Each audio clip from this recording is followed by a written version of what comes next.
got the brake shoes on both sides and all the leverage here. The handbrake is actually operated by cables.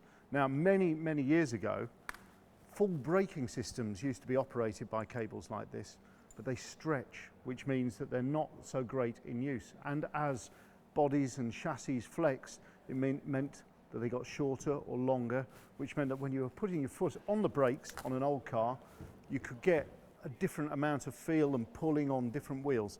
So now we use hydraulic brakes, and you can see just here, there's a hydraulic cylinder here with pistons that push the shoes outwards like that. They're quite stiff on springs, but the shoes push outwards, and there's a brake drum around there which is attached to the center part of the hub.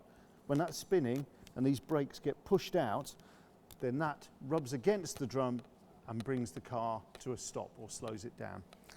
The handbrake is an essential system on the car, whether it's when you're pulling away on a hill start or just parking up your car. And it operates using cables, so when you pull the lever up, it pulls this little device here, and that pulls two cables which are attached at either end of the axle and operate these brake shoes. Just one of the brake shoes on each side, but that's enough to hold the car. So what I want to do is fit the cables, adjust them up a little, and then we're ready to put the brake drums on, and that axle will be ready to go back onto the chassis as soon as it's ready. So what I'm going to do is fit these handbrake cables. A simple thing, but they do have an adjustment, because what we want to do is make sure that when we pull the handbrake up, we're not pulling it way up past our ears. We just want 3 or 4 notches on the handbrake so that you've got a good amount of brake effort with the minimum of travel in the actual lever.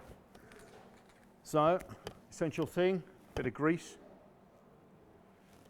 Make sure all our fittings are well lubricated, because these quite often get missed out on lubrication. So in goes our pin. So we've got those nice and tight, and then you can see there's a little hole in here, and that little hole is there so that a pin can go through it, and that pin is put in there to actually prevent these screws from drifting out. And the pins we use are these little split pins. They're called split pins because they kind of have a split all the way down the middle, like that, with a little eyelet at one end.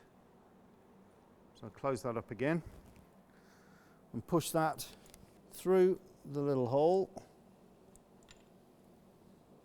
then open out the 2 pin legs, snip them off. And then bend them round. Can't then undo itself and drift out of there, leaving our handbrakes ineffectual. Now the outer pins, they don't screw in. We attach those onto the outer ends.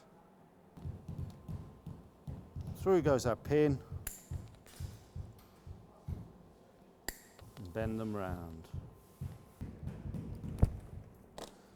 There we go. Now we've got a little bit of adjustment.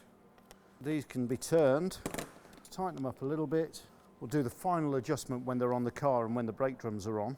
Now if you imagine there's a cable going onto this quadrant, when it gets pulled, the quadrant moves like so, and both the top brake shoes move out to provide the handbrake.